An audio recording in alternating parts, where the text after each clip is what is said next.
ओम गणेशाय नमः। ओम नमः शिवाय। मैं निखिल ज्योतिष आचार्य आप सभी का मेरे चैनल पर पुनः स्वागत करता हूं। आशा करता हूं कि आप सभी स्वस्थ होंगे। महादेव की कृपा आप सभी पर सदैव बनी रहे। ये वीडियो कर्क यानी कि कैंसर के लिए बहुत विशेष है, क्योंकि वीडियो है अक्टूबर, नवंबर, दिसंबर 2025 के त्रैमासिक राशिफल के बारे में। कैसा रहेगा ये 3 महीने का कालखंड कर्क के लिए। मेरे चैनल पर मासिक राशिफल आते हैं, जिसमें हर एरिया पर मैं जो इम्पोर्टेंट एरियाज़ होते हैं, करियर, जनरल, हेल्थ आदि पे विवेचन करता हूँ। साप्ताहिक राशिफल चंद्रमा के गोचर पे आधारित होते हैं। बड़े ग्रहों के गोचर पे तो वीडियोस आती ही है, बाकी भी यथासंभव मैं ग्रहों के गोचर पे वीडियोस देता ही हूँ। लेकिन इन सब में से त्रैमासिक राशिफल की विशेषता बहुत होती है, क्योंकि 3 महीने, आगामी 3 महीने में होने वाले ग्रहों के बदलाव के बारे में इस वीडियो में एक विवेचना होती है। किस प्रकार से ग्रहों की स्थिति बदलती है और उसका हमारे ऊपर क्या प्रभाव पड़ सकता है। जो लोग ये समझते हैं कि ज्योतिष कोई जादू टोना नहीं है, कोई चुटकी बजाकर जीवन को बदलने का खेल नहीं है, अपितु अपने आप में एक विद्या है, एक मार्गदर्शन का टूल है, मार्गदर्शन की विद्या है, जिससे हमें पता चले कि ग्रहों की स्थिति क्या है और उसका हमारे ऊपर प्रभाव क्या है। हाँ, सामान्य आधार पर होते हैं ये राशिफल, लेकिन एक जनरल गाइडेंस के लिए कि हाँ, ग्रहों का प्रभाव अनुकूल है या प्रतिकूल है, कहाँ पे अच्छा है, कहाँ पे बुरा है, कहाँ पे बचा जाए, इन सब के लिए बहुत विशेष होते हैं। और यकीन मानिए इस 3 महीने में बहुत कुछ हो रहा है। अगर मैं हाइलाइट्स की ही बात करूं, अक्टूबर के महीने में शुक्र नीच के होंगे, गुरु उच्च के होंगे, शनि शुक्र का समसप्तक योग बनेगा और सूर्य अक्टूबर के मध्य तक आते आते नीच के हो जाएंगे। नवंबर में नीच भंग राजयोग बनेगा शुक्र और सूर्य के बीच में। बुध वक्री होंगे, शनि मार्गी होंगे, गुरु वक्री होंगे और बुध पतित हो जाएंगे, यानी कि पिछली राशि में गिर जाएंगे। और दिसंबर के महीने में गुरु ग्रह की घर वापसी होगी, बुध ग्रह की घर वापसी होगी। गुरु आगे गए हुए थे तो वापस नॉर्मल अवस्था में आ जाएंगे, बुध पीछे गिर गए थे तो नॉर्मल अवस्था में आ जाएंगे। 3 ग्रहों की युतियां होंगी, 4 ग्रहों की युतियां होंगी और आपका छठा भाव धनु वो बहुत सुपर एक्टिवेटेड हो जाएगा, क्योंकि करीबन 6 या 7 ग्रह उस पर प्रभाव डालेंगे। तो ये कुछ हाइलाइट्स हैं, इन सब की विवेचना या बाकी भी चीज़ों की विवेचना इस वीडियो में हम करेंगे।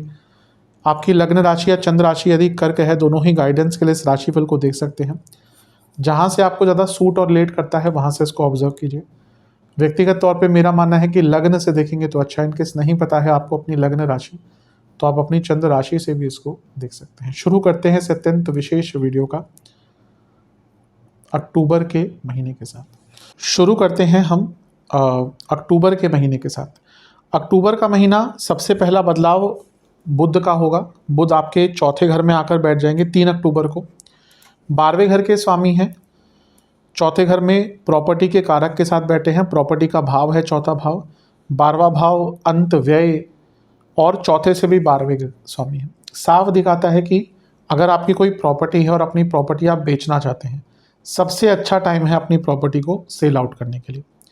अगर आपके पास मल्टीपल प्रॉपर्टीज़ हैं, आप कोई प्रॉपर्टी बेच के कहीं और इन्वेस्टमेंट करना चाहते हैं, आप अपने करंट प्रॉपर्टी को बेचकर उससे जो पैसा आता है उसमें और पैसे डालकर नया घर लेना चाहते हैं, या फिर कभी कभी होता है व्यक्ति किसी बुरी अवस्था में फंस जाता है और उसके पास कोई प्रॉपर्टी होती है, वो उसको सेल आउट करना चाहता है, उन सभी चीज़ों के लिए ये बहुत अच्छा टाइम है। प्रॉपर्टी बेचने के लिए, प्रॉपर्टी बेचकर लाभ अर्जित करने के लिए, धन प्राप्ति करने के लिए बहुत अच्छा टाइम है।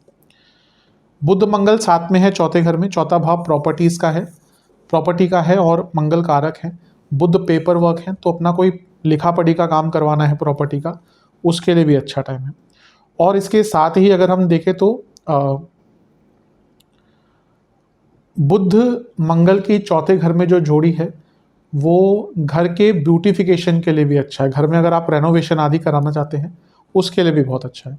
लेकिन 12वें घर के स्वामी चौथे घर में खर्चे बहुत होने वाले हैं। रेनोवेशन पे तो खर्चे होंगे ही, लेकिन मरम्मत पर भी बहुत खर्चे होंगे। कोई पाइप फट गया, कुछ और हो गया, कोई लीकेज हो गई, इलेक्ट्रिकल इक्विपमेंट्स खराब हो गए, और वाहन पर भी बहुत खर्चे होंगे। तो हाँ, अक्टूबर का शुरुआती भाग ही खर्चे परिपूर्ण लेकर आएगा। मंगल 10वें घर के स्वामी है, बुध 12वें घर के स्वामी है और ये दोनों 10वें घर को देख रहे हैं। तो अगर आप जॉब चेंज करना चाहते थे, विदेश में जॉब प्राप्त करना चाहते थे, उसके लिए भी योग यहाँ पर बहुत अच्छा बन जाता है। मंगल योग कारक ग्रह हैं और उन पर गुरु और राहु का प्रभाव है और बुध के साथ बैठे हैं, यानी कि पराक्रम बल सब में वृद्धि होगी और बुध के साथ के कारण बुद्धि भी साथ देगी, प्रॉब्लम्स के सॉल्यूशन भी प्राप्त कर पाएंगे और आगे बढ़ने के कई मौके भी रहेंगे। बस क्योंकि मंगल का दिग्बल समाप्त है और सूर्य भी दिग्बल उनका समाप्त ही ऑलमोस्ट, तो कर्क वाले अक्टूबर में अपना कॉन्फिडेंस थोड़ा सा लूज कर देंगे, कॉन्फिडेंस कम रहेगा। पैतृक संपत्ति बेचने के लिए या पैतृक संपत्ति में कंस्ट्रक्शन कराने के लिए भी अच्छा टाइम है। 9 अक्टूबर को शुक्र का गोचर होगा और शुक्र आपके तीसरे घर में आकर विराजमान हो जाएंगे, यानी कि कन्या में, और यहाँ पर वो नीच के हो जाएंगे। अब शुक्र क्या है, वो आपके लाभ स्थान और चौथे घर के स्वामी हैं। फिर से चौथे घर के स्वामी अपने से 12वें में बैठे हैं और चौथे से 12वें के स्वामी अपने से दूसरे में बैठे हैं, यानी कि प्रॉपर्टी बेचने के लिए फिर से बहुत अच्छा है। और ये एक प्रकार से परिवर्तन योग भी बन रहा है चौथे और तीसरे घर में। तो ये फिर से इंडिकेट कर रहा है कि ये अक्टूबर का महीना घर की मरम्मत, घर प्रॉपर्टी बेचने, घर के रेनोवेशन, लेकिन घर में छोटी छोटी चीज़ों पर खर्चा बहुत होने वाला है। क्योंकि शुक्र नीच के हो गए हैं तीसरे घर में, तो कम्युनिकेशन का ध्यान दीजिएगा। कुछ पैसा आपका अटक सकता है, पेमेंट्स आदि अटक सकती है, स्पेशली बिजनेस में। और घर में भी थोड़े से कलह कलेश यहाँ पे बढ़ेंगे, स्पेशली इन लॉज के कारण प्रॉब्लम आ सकती है। शुक्र नीच के होते हैं तो इंटीमेसी की प्रॉब्लम आती है, यहाँ पे सूर्य के साथ भी होंगे, तो लव लाइफ और मैरिड लाइफ दोनों में ही इंटीमेसी के इश्यूज, इंटीमेसी की प्रॉब्लम्स आपको देखने को मिलेंगी। 17 अक्टूबर को सूर्य का गोचर होगा और सूर्य आपके चौथे घर में आकर बैठ जाएंगे, यानी कि तुला में, और यहाँ पे वो नीच के हो जाएंगे। अब यहाँ पे जैसे मैंने थोड़ी देर पहले कहा था, मंगल और सूर्य दोनों का ही दिग्बल समाप्त है। कॉन्फिडेंस बहुत लैक करेंगे कर्क वाले, बहुत कॉन्फिडेंस लैक करेंगे, अथॉरिटी लैक करेंगे, सेल्फ डाउट बहुत होगा। लेकिन लाभ दशमेश मंगल, पंचमेश मंगल, योग कारक मंगल और उनकी युति सूर्य के साथ जो धनेश है, ये बहुत अच्छा धन योग बनाता है, यानी कि धन का योग, धन कमाने का योग बहुत सुंदर यहाँ पे बन रहा है चौथे घर में। लेकिन इतने सारे ग्रह हमेशा घर में कलह कलेश करवाते ही हैं, और ये फिर से कहूँगा इन लॉस के कारण प्रॉब्लम या रिश्तेदारों के कारण प्रॉब्लम, आप दोनों के बीच में कई रिफ्ट्स, कई मिसकम्युनिकेशन करवा सकती है। चौथे घर में सूर्य मंगल दोनों का आना, एक्सीडेंट्स के भी योग बनते हैं और वाहन दुर्घटना के योग भी बनते हैं, इंजरीज के योग भी बनते हैं, और यहाँ पे घर में चोरी के योग भी बनते हैं। बहुत अच्छा माहौल बनाकर रखिएगा, क्योंकि छोटी छोटी बातों पर घर में कलह कलेश होने की संभावना बहुत ज़्यादा बढ़ जाती है। यहाँ पे राहु भी देख रहे हैं, तो ऐसी बातों पर लड़ाई झगड़े होंगे जिसका कोई लेना देना नहीं होगा, लेकिन बस लड़ाई झगड़े करने ही हैं। माता जी की सेहत बहुत बिगड़ सकती है, घर में किसी को कोई बीमारी भी हो सकती है, तो काफ़ी केयरफुल यहाँ पर रहिएगा। धन का योग है लेकिन बाकी चीज़ें बहुत अच्छी नहीं दिख रही, और कर्क वाले जातक वैसे ही बहुत इमोशनल होते हैं, तो ये बहुत इमोशनली वल्नरेबल टाइम आपका जाने वाला है, जहाँ पे अपने इमोशंस पर बिल्कुल भी आपका नियंत्रण नहीं रहेगा। इसके बाद 18 अक्टूबर को गुरु आ जाएंगे कर्क में। ये एक अच्छी चीज़ है, एटलीस्ट जब तक वो वक्री नहीं होते नवंबर तक, 11 नवंबर तक, क्योंकि लग्न में एक ऐसा ग्रह आ रहा है कुछ टाइम के लिए जो उच्च का हो रहा है। तो भाग्येश गुरु जो भाग्य के कारक भी हैं वो उच्च के हो गए।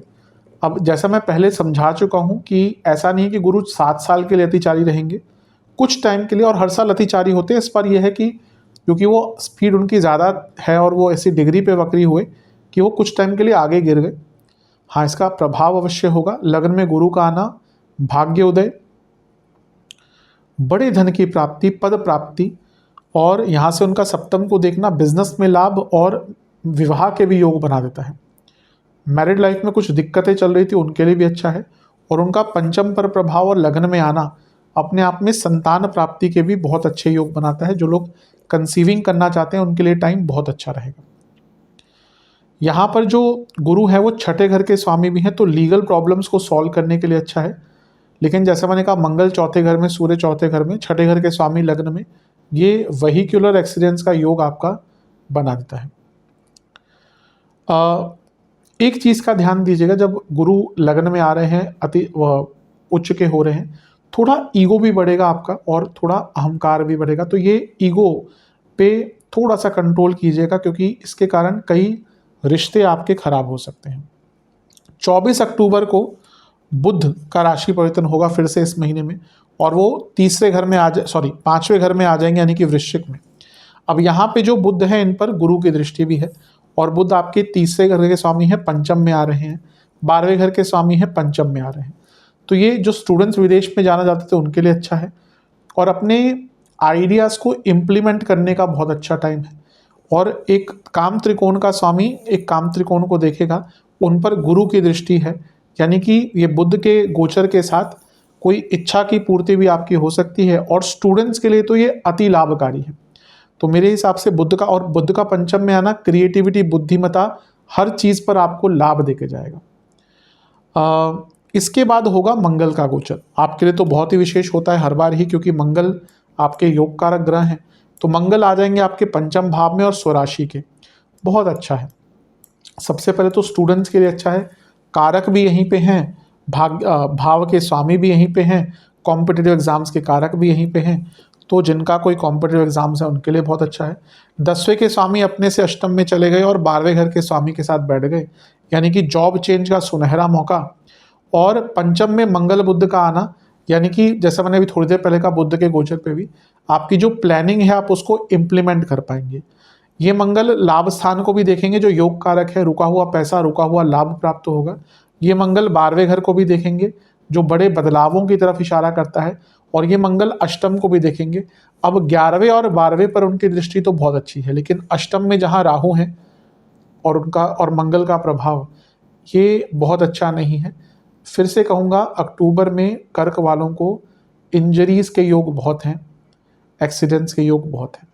अगर आपकी दशा, अंतरदशा, प्रत्यंतर दशा, इनमें से कहीं पे भी किसी बुरे ग्रह की अंतरदशा है, प्रत्यंतर दशा है, मारक दशा है, बहुत चीज़ें होती हैं, अस्त ग्रह की है, फिर थोड़ा सा कॉम्प्लिकेट तो आपका दृश का नादि भी देखना पड़ता है, लेकिन वो खैर जिसको नहीं पता ज्योतिष के बारे में उनको नहीं पता चलेगा। तो यहाँ पे संभल करिए, बेसिकली यही है कि इंजरीज वाकर वगैरह काफ़ी हो सकती हैं। मंगल का यहाँ पे आना रिलेशनशिप में कभी कभी थोड़ी सी लड़ाई झगड़े अवश्य करवाता है, लेकिन हाँ, कुछ लोगों के नए रिलेशनशिप भी स्टार्ट हो सकते हैं। वो कितना लास्ट करेंगे नहीं कह सकते, क्योंकि मंगल का प्रभाव कभी कभी एक डिज़ायर के रूप में ज़्यादा होता है, एक फिजिकल नीड के रूप में ज़्यादा होता है। मे भी वो उतना लंबा रिलेशनशिप चल ना पाए, लेकिन हाँ, एक रिलेशनशिप अवश्य स्टार्ट हो सकता है। यहाँ पर मंगल पर गुरु का प्रभाव भी है, और गुरु जो है वो भाग्येश हैं, एक लक्ष्मी स्थान के स्वामी, और मंगल भी एक लक्ष्मी स्थान के स्वामी हैं। यानी कि अक्टूबर में जब मंगल का गोचर होगा, अंत में कोई बहुत बड़े धन की प्राप्ति भी आपको हो सकती है। तो देखा जाए तो बहुत शुभ समय है, लेकिन हाँ, अपने हेल्थ को लेकर, इंजरीज को लेकर आपको बहुत ज़्यादा केयरफुल अक्टूबर के महीने में रहना पड़ेगा। चलते हैं नवंबर के महीने की तरफ। नवंबर का महीना थोड़ा सेंसिटिव है, कुछ कारणों से चर्चा करेंगे। 2 नवंबर को शुक्र का गोचर होगा, शुक्र तुला में आकर बैठ जाएंगे, स्वराशि के हो जाएंगे और नीच भंग राजयोग बनाएंगे, क्योंकि नीच के सूर्य के साथ हैं, स्वराशि का के शुक्र हैं। मैं इसको पहले भी कई बार बता चुका हूँ, जो प्रॉपर नीच भंग होता है ना, वो ऐसा ही होता है कि जैसे यहाँ पे एक नीच का ग्रह है तो आप कोई स्वराशि का ग्रह बैठ जाए, या सामने कोई, जब जैसे सपोज यहाँ पे मंगल आ जाते, तो ये बहुत प्रॉपर नीच भंग बनता है। बाकी जो डेफिनेशंस है ना कि यहाँ से केंद्र में बैठ जाए, उसके डिस्पोजिटर से यहाँ पे बैठ जाए, उसको मत माना कीजिए।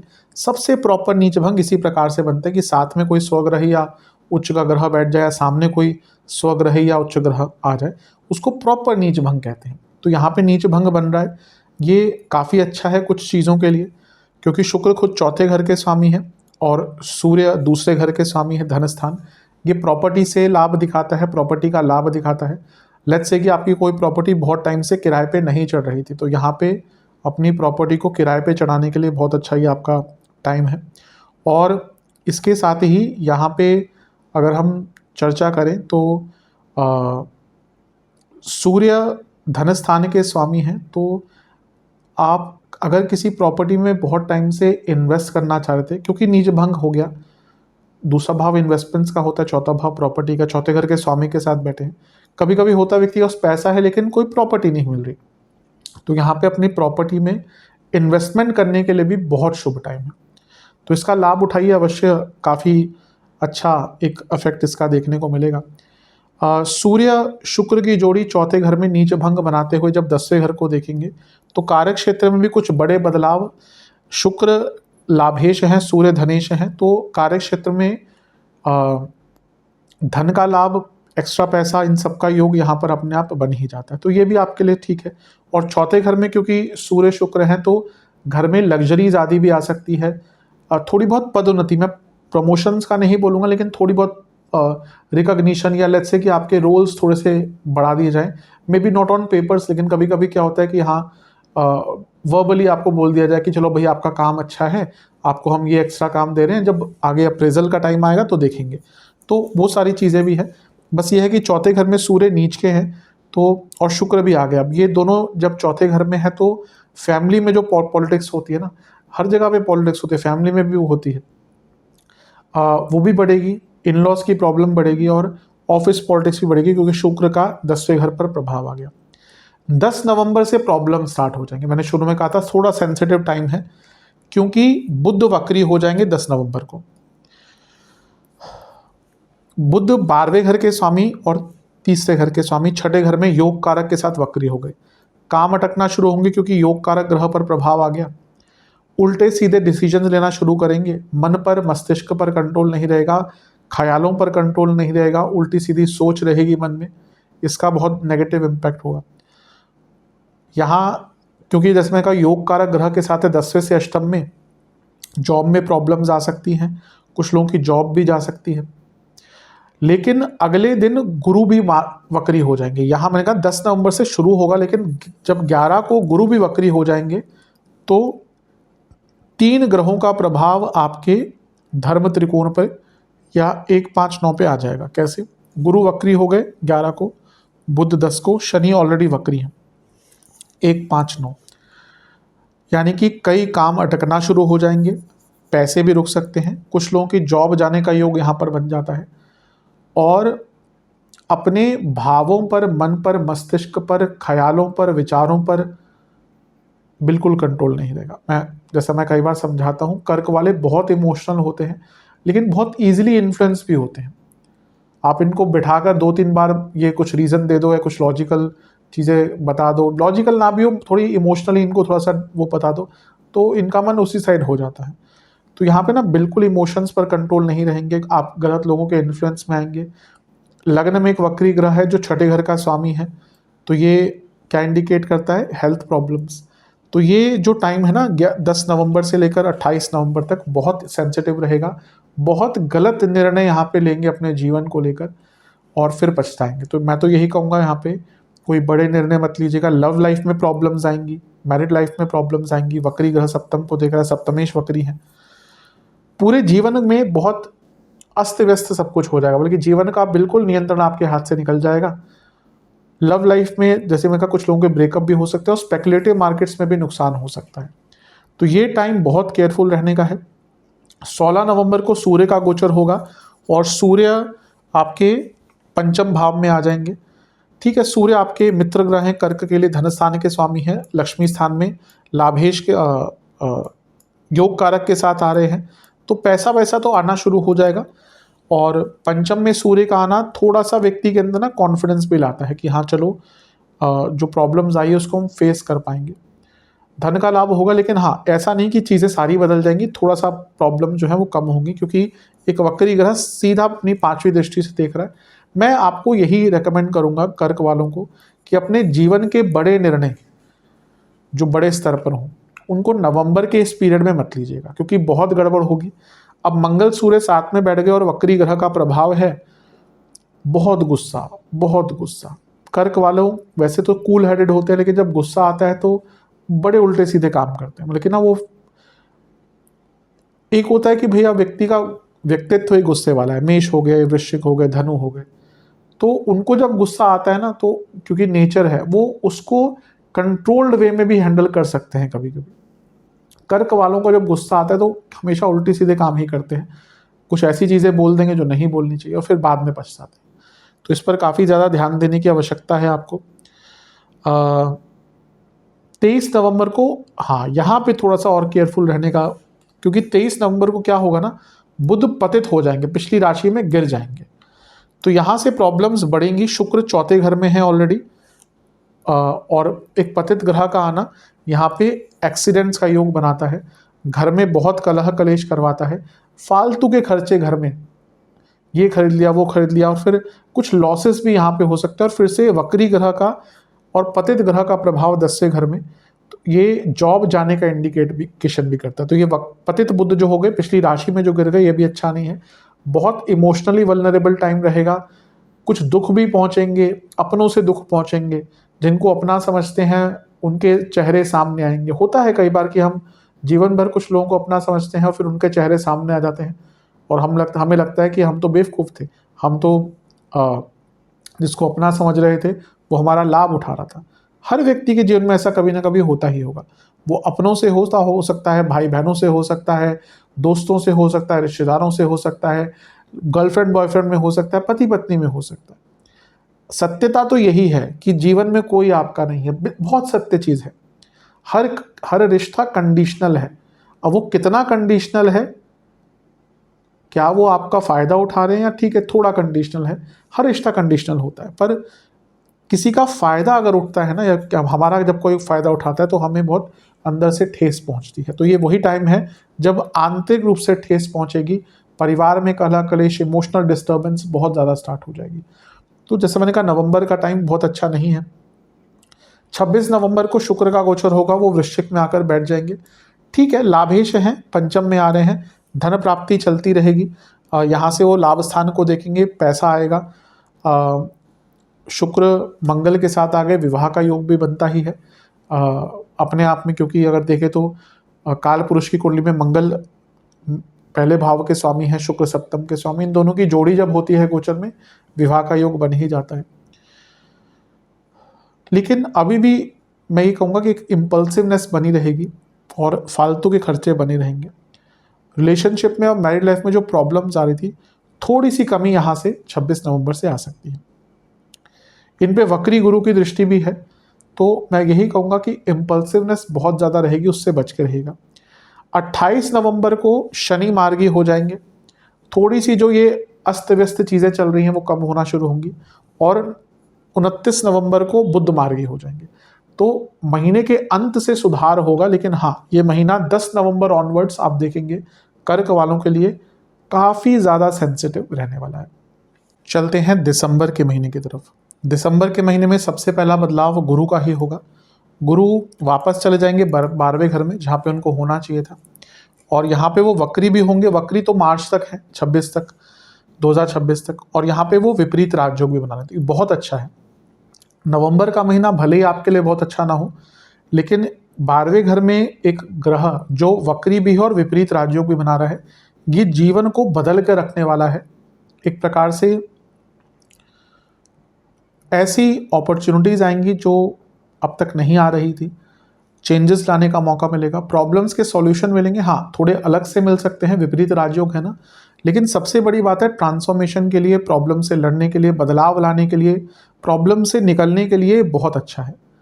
एक ग्रह जो विपरीत राजयोग बना रहा है, दुष्ट स्थान में है, वो बहुत अच्छा प्रभाव देता है। बस यहाँ पे आपको ओपन माइंड ये रखना पड़ेगा कि हाँ, जिस प्रकार से शायद आप सोच रहे हैं वैसे लाभ ना मिले, इसलिए फ्लेक्सिबल रहना पड़ेगा।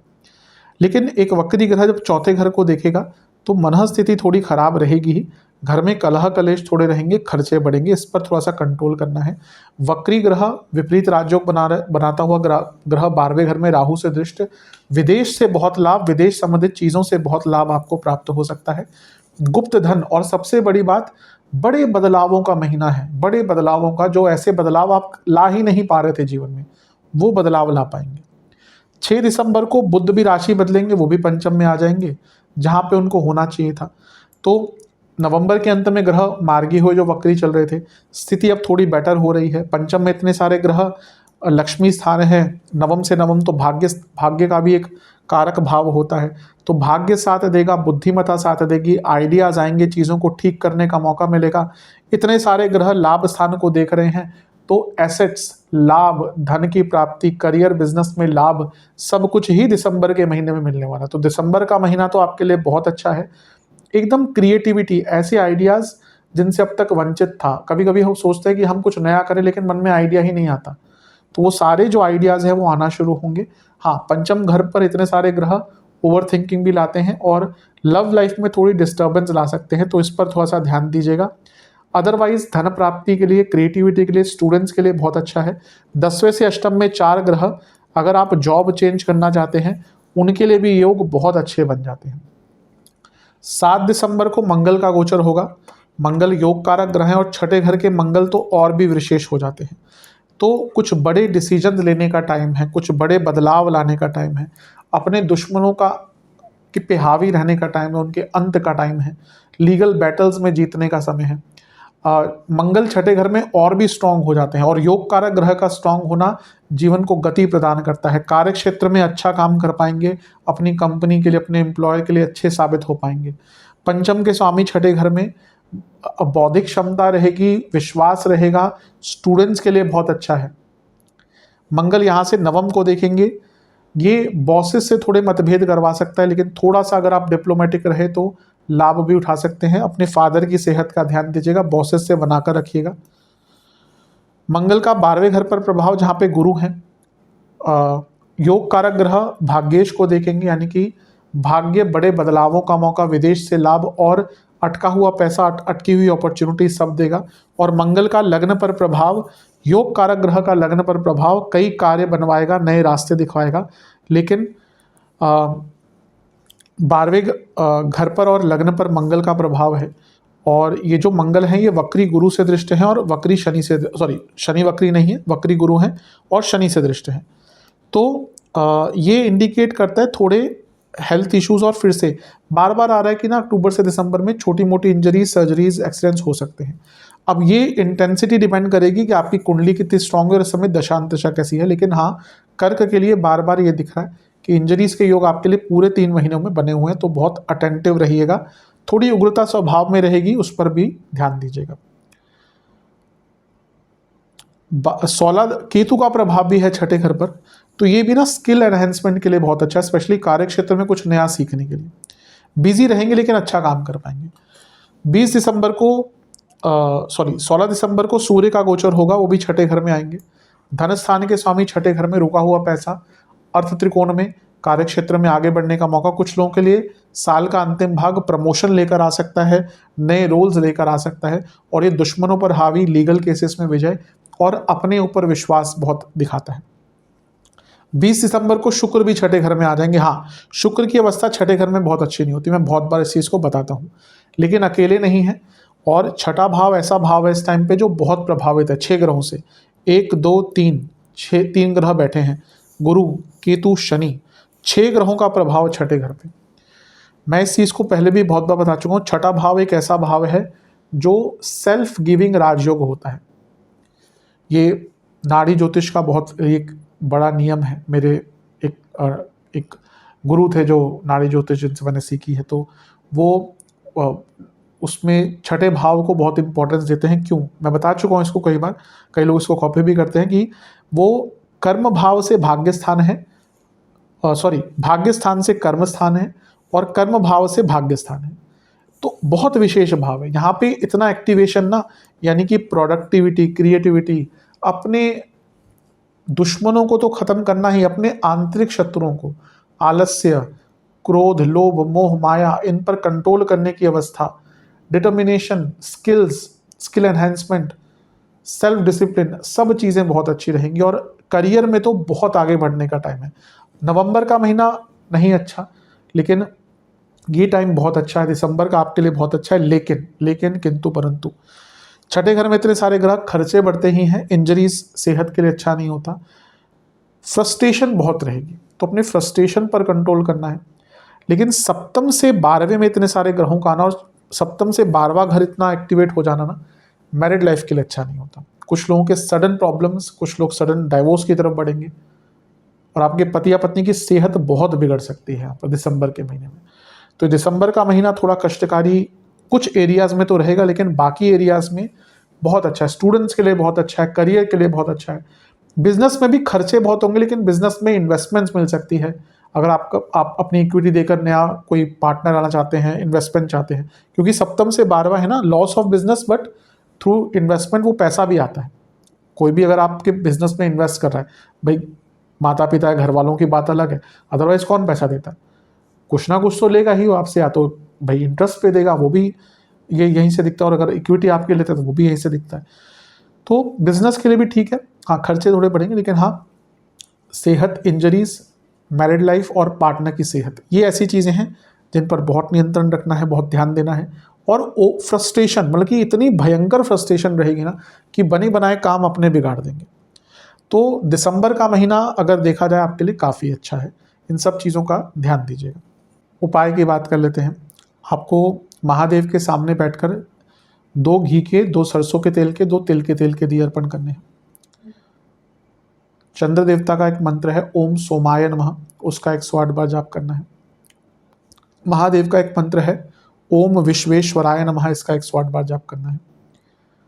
महादेव का पहले दूध और शक्कर मिलाकर अभिषेक करना है, और उसके बाद महादेव का दही से अभिषेक करना है, और फिर गंगा जल से अभिषेक करना है। सफ़ेद पुष्प अर्पण करने हैं। शिव चालीसा का 2 बार पाठ करना है। ये उपाय किसी भी एक सोमवार को कर सकते हैं। शिव चालीसा का पाठ करना है, और किसी भी गौशाला में आपको चारे का दान करना है। ये उपाय कर लेंगे तो अवश्य बहुत लाभ मिलेंगे। आशा करता हूँ वीडियो काम आएगी। चैनल पर नहीं सब्सक्राइब कीजिए, वीडियो को लाइक कीजिए। मिलता हूँ अगली वीडियो में, तब तक के लिए ओम नमः शिवाय।